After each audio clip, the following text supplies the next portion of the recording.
कायाकल्प केंद्रम में जब मैं दिल्ली से लौटा, वहाँ पर नोएडा में चिकित्सा कार्य भी किया। इसके साथ साथ में जब अन्ना आंदोलन हुआ उसमें मैंने भाग लिया।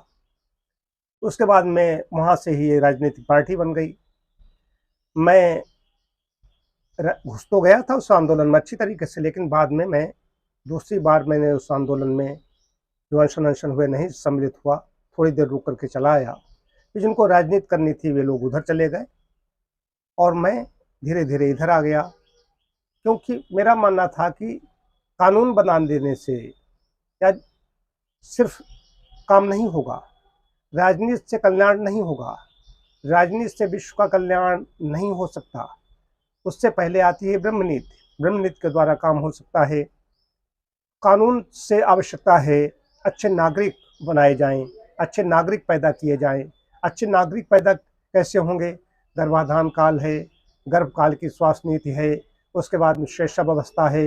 बच्चा जिस पर्यावरण में रहता है, परिवेश में रहता है, वैसा ही उसका चिंतन हो जाता है। महापुरुषों की कथाएं सुनाना बंद कर दिया गया।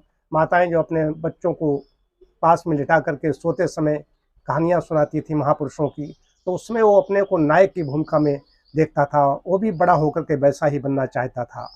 जब मैंने स्वयं देखा है, जब मेरी माता जी कहानी ऐसी सुनाती थी, मैं क्यों जाता शहीद आजम भगत सिंह के पैतृक निवास से मैंने यात्रा प्रारंभ की, जो 6 प्रांतों की मेरी यात्रा थी। ये बहुत बड़ी चीज़ है। ये निर्माण करना है तो यहाँ से निर्माण होगा। वे चरित्रवान होंगे, वे सच्चे होंगे, वे समाज की सेवा में प्रवृत्त होंगे, वे छल कपट, धोखाधड़ी, कमीशनखोरी, इन सब चीज़ों से बचे रहेंगे और इसका प्रतिकार करेंगे। लोग उनको उनसे लोग असंतुष्ट रहेंगे। लेकिन ये सब होकर वहाँ पर जो मैं आज देखता हूँ, जो हलचल मची हुई है, यदि मैं वहाँ पर होता तो मैं तो बड़ा परेशान होता। तो परमात्मा की मैं अपने पर कृपा मानता हूँ, जो वहाँ से यहाँ पर आया। नित्य संध्या हवन करता हूँ, प्रातः सायं दोनों समय संध्या हवन मैं करता हूँ। यहाँ पर हमारे कई टीम अच्छी है, हमारे कई साथी हैं जो मेरे साथ में बैठ करके यहाँ पर आनंद लेते हैं। मैं भी आनंदित होता हूँ।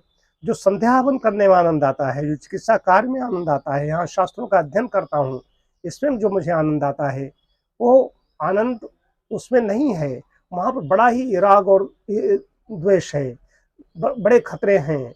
हर आदमी को अपनी सीट सुरक्षित रखने के लिए बहुत कुछ करना पड़ता है। यहाँ आप कुछ करना ही नहीं। मुझे तो याद आता है शाहजहांपुर के विवेक सेंगर, एक पत्रकार, जिसने मेरा इंटरव्यू शाहजहांपुर से मैं छापा, तो उसमें लिखा कि 17 वर्ष पहले डॉक्टर साहब ने चुनाव लड़ा था, डॉक्टर राजेश ने।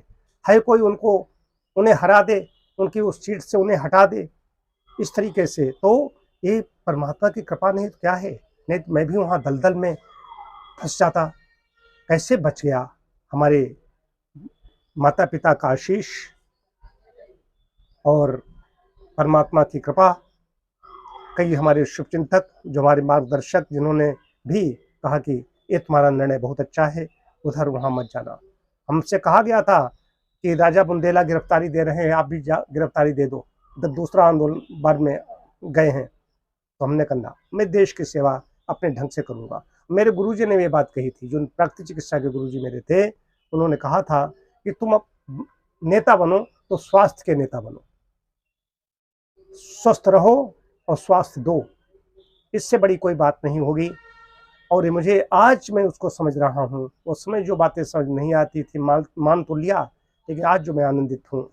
और नोएडा की जो वहाँ सेवा कर रहा था, सेवा कहीं पर भी कर सकते हैं, भारत भूमि हमारी है, लेकिन जो यहाँ पर बैठ करके अपने बंधु बांधवों की, यहाँ पर अपने ज़िले के जो हमारे लोग हैं, बाहर से भी लोग यहाँ पर आकर के सेवाएं लेते हैं।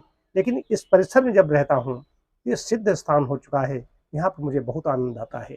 परमात्मा का बहुत बहुत धन्यवाद।